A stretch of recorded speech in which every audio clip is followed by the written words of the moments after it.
Every single time that I tried to quit something that I knew was ruining my life, I just couldn't. I would always end up running back to the habit no matter what I did.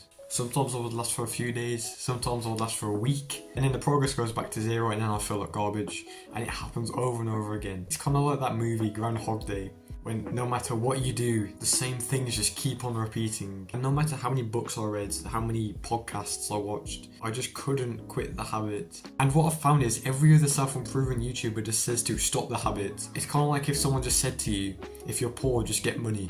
It doesn't make sense. And especially when you get onto self-improvement, you have this guilt when you do it as well. Because before you didn't even know the habit was bad. So for me it was video games. I didn't know video games were bad 2 years ago. But as soon as I started self-improvement and I struggled to quit, I now had this weighted guilt on top of me.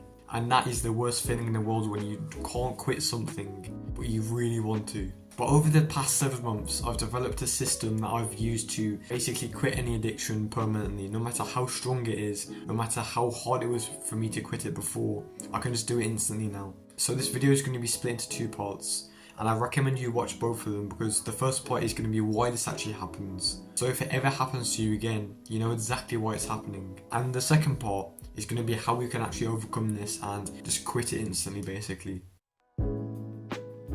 But why does this actually happen? Why is our brain like Crazy Dave from Plants vs Zombies when, you know, we get the urge to do something? Well, the reason why this happens is because our brain associates an environment with an action. So for example, I'm at my desk right now, and for like the past 5 years, I've always been a heavy gamer.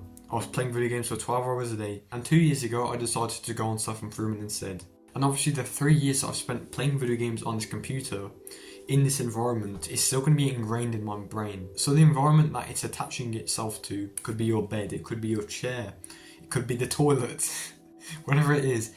Basically, it's just associating a place with an action. And you can probably find out that every single time you do an action that you don't want to do, a habit, it's always in one location. Like, I would always play video games at my desk. I wouldn't like go downstairs and play on my mobile phone, would I? And I would do this constantly, so it gets ingrained in your system. So no matter how hard you actually try to stop it, no matter how disciplined you are like David Goggins, you will just eventually fall back into this habit. And this is actually mentioned in the book Atomic Habits, where basically a habit is formed by doing an action in a location at a certain time. So that's another thing, you probably do the action or the habit you don't want to do at a certain time every single time. So it could be the morning, it could be night, it could be midday, whatever it is, you basically just keep on doing something at a certain time in a certain location. And the next reason why this happens to you is because your dopamine baseline is too high. So let's say your natural dopamine baseline is down here.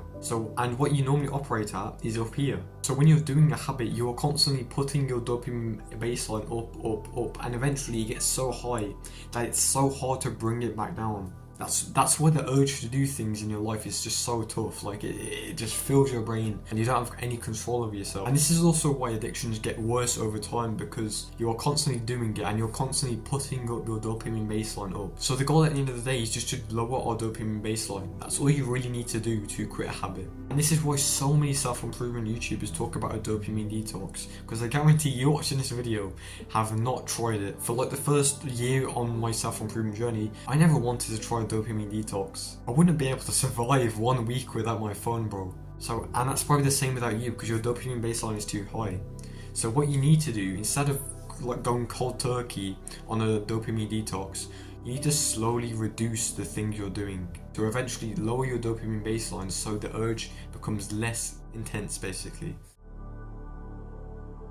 So the first thing I would suggest you do is literally get rid of the environment you're currently in. So if I was still addicted to video games, I would probably work on my laptop instead, because that's terrible, where it's like got like it hasn't even got a GPU, so I wouldn't be able to play any games on it. So I would use this for work instead of using this computer, because if I go on this computer, I'm more likely to play video games because it's right in front of me. And that's the same thing with if you like are addicted to, like, I don't know, the Xbox, you can unplug it and put it in your cupboard or something, or you can completely just move out of that room and go into a different room. So if you normally work in your bedroom, you could try working downstairs, you can try working like with your family, so you're less likely to do that habit in front of them, right? I know it sounds really weird, but this is just how our brain works. And if you do this for 2 weeks, trust me, you will get rid of that habit you're currently doing. And this goes with everything. If you're on like Cornhub every single day, turn off your phone. Like, you can like throw your phone out the window, bro.